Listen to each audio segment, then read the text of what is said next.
Đây chính là tác phẩm nghệ thuật nổi tiếng nhất thế giới.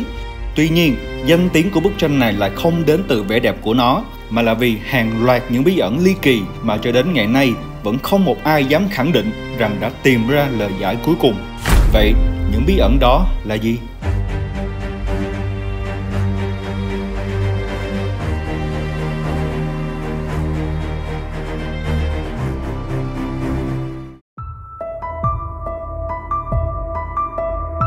Nhiều nguồn tài liệu thời kỳ phục hưng đã xác nhận rằng vào năm 1503, danh họa Leonardo da Vinci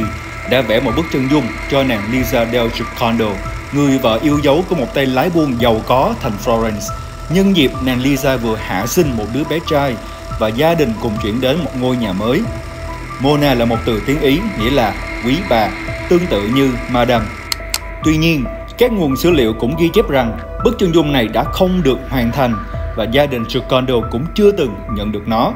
Trong khi bức Mona Lisa tại bảo tàng Louvre ngày nay thì đã hoàn thiện đến mức tuyệt hảo và đã ở bên cạnh Leonardo trong những ngày cuối đời của ông tại nước Pháp. Mọi chuyện dần sáng tỏ khi vào năm 1913, người ta đã phát hiện ra thêm một bức Mona Lisa khác tại thị trấn Isleworth, nước Anh, mô tả một nàng Lisa trẻ trung hơn và đúng là nó vẫn chưa được hoàn thiện. Các nhà khoa học đã thực hiện hàng loạt những thí nghiệm và đi đến một kết luận rằng cả hai phiên bản này đều đã được vẽ trong cùng một thời kỳ bởi cùng một người họa sĩ, và phiên bản Isleworth có thể chính là phiên bản gốc của bức Mona Lisa. Điều này càng được củng cố hơn khi vào năm 1505, một họa sĩ lừng danh khác thời phục hưng là Raphael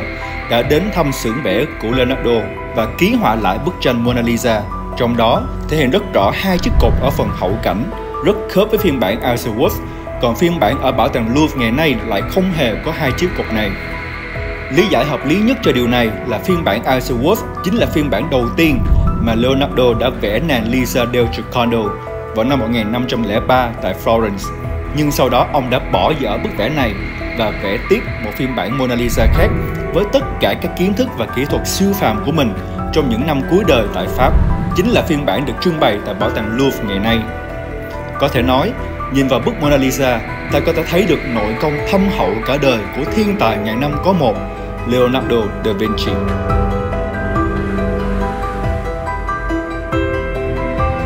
Chúng ta thấy được ở phần hậu cảnh là những rạn núi băng giá, những con đường quanh co và một cây cầu bằng đá,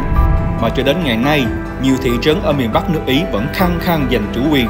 mà không có một lời giải chính xác nào. Toàn bộ phần hậu cảnh hiện ra một cách mờ ảo, như hiệu ứng xóa phông của các máy ảnh thời hiện đại, tạo ra cảm giác như một bức tranh 3D, và nàng Lisa đang hiện ra vô cùng chân thực. Nhưng điều đặc biệt nhất là đường chân trời ở hai bên bức tranh không đối xứng nhau,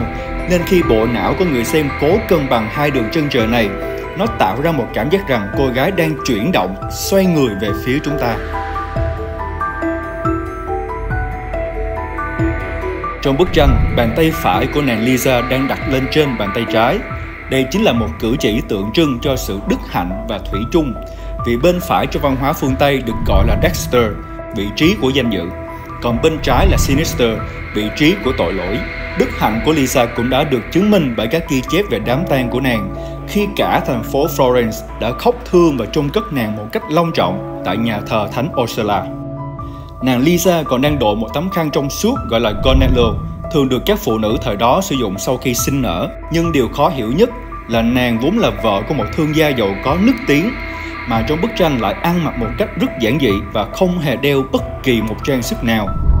Thật ra, vào năm 2007, kỹ sư người Pháp Pascal Cort, sau khi chụp bức Mona Lisa bằng một chiếc camera đa quang phổ, đã phát hiện ra rằng ban đầu nàng Lisa đã đội một tấm khăn khảm ngọc trai,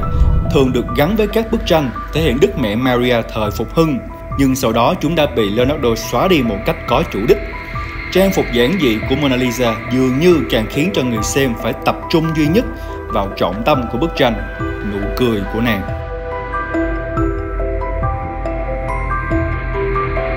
Đã có rất nhiều những giả thuyết, những cách giải thích về nụ cười của Mona Lisa. Điểm đặc biệt nhất của bức tranh, vì một sự thật là mỗi lần chúng ta nhìn vào nụ cười đó, chúng ta lại có một cảm nhận khác nhau. Khi thì đó là một nụ cười hạnh phúc, khi thì là một nụ cười đượm buồn có phần gượng gạo. và khi thì là một nụ cười đầy mỉa mai, thách thức kẻ đối diện, như đang che giấu một điều gì đó và muốn nói rằng ngươi sẽ không thể nào biết được đâu. Một điều chắc chắn là bí mật này nằm ở một kỹ thuật trứ danh do chính bậc thầy Leonardo sáng tạo nên, gọi là sfumato, nghĩa là làm mờ, bắt nguồn từ chữ fuma trong tiếng Ý, nghĩa là khói. Đây là kỹ thuật không vẽ đường viền, cho nên các mảng màu hòa quyện rất mềm mại với nhau và tạo nên một cảm giác hư hư thực. Điều này khiến cho vẻ mặt của Mona Lisa sẽ thay đổi tùy vào vị trí mà chúng ta nhìn vào bức tranh. Vào năm 2003, giáo sư khoa học thần kinh Margaret Livingstone của Đại học Harvard đã phát hiện ra rằng nụ cười của Mona Lisa thay đổi chính là do cấu tạo thị giác của con người. Khi chúng ta nhìn một vật gì đó thì chỉ nhìn rõ nhất ở một điểm gọi là hố trung tâm fovea centralis ở võng mạc, còn phần tầm nhìn ngoại vi sẽ mờ hơn và nhìn rõ những mảng tối hơn. Vì thế, nếu chúng ta tập trung nhìn vào mắt của Mona Lisa, phần bóng ở khóe miệng nàng sẽ kéo dài ra và tạo thành một nụ cười. Nhưng nếu chúng ta tập trung nhìn vào đôi môi đó thì nụ cười này lại biến mất. Leonardo da Vinci nổi tiếng là một thiên tài, một nhà khoa học đã dành hàng đêm lén lút mổ xẻ các xác chết để thấu hiểu được cấu tạo của cơ thể người, một hành vi bị nghiêm cấm bởi nhà thờ Công giáo vào thời đó. Nhờ vậy mà ông đã nắm được rất rõ cơ chế hoạt động của cơ mặt khi người ta cười và đã mang kiến thức giải phẫu học đó đặt lên đôi môi của nàng Mona Lisa. Khác với bất kỳ một bức tranh nào khác, điều gây ấn tượng nhất ở bức chân dung này là nàng Lisa trông sống động đến kỳ lạ, như thể nàng thật sự đang nhìn chúng ta với một tâm sự riêng tư nào đó, như đang thật sự thở và sẵn sàng bước ra khỏi bức tranh bất kỳ lúc nào. Như vậy có thể hiểu rằng Leonardo da Vinci đã bỏ dở dang bức chân dung vẽ nàng Lisa del Giocondo ban đầu để tạo nên một kiệt tác khác, hội tụ tất cả những tinh hoa về khoa học và nghệ thuật cả đời của ông trong bức Mona Lisa cuối cùng. Đó là một hình mẫu lý tưởng, một người phụ nữ đầy đức hạnh thủy chung dựa trên hình tượng của Đức Mẹ Maria, nhưng cũng chất chứa đầy những bí ẩn, để rồi muôn đời sau vẫn không ngừng đi tìm câu trả lời. Và đó chính là sức mạnh của những biểu tượng trong nghệ thuật. Nó truyền tải những thông điệp sâu thẳm nhất của người nghệ sĩ và gây ra những cảm xúc mạnh mẽ nhất cho chúng ta. Hãy cùng tiếp tục thảo luận cùng tụi mình về tác phẩm này ở phần comment và ủng hộ team bằng cách nhấn vào có nút bấm này nhé. Mình là Sang, rất cảm ơn sự theo dõi của các bạn. Xin chào và hẹn gặp lại.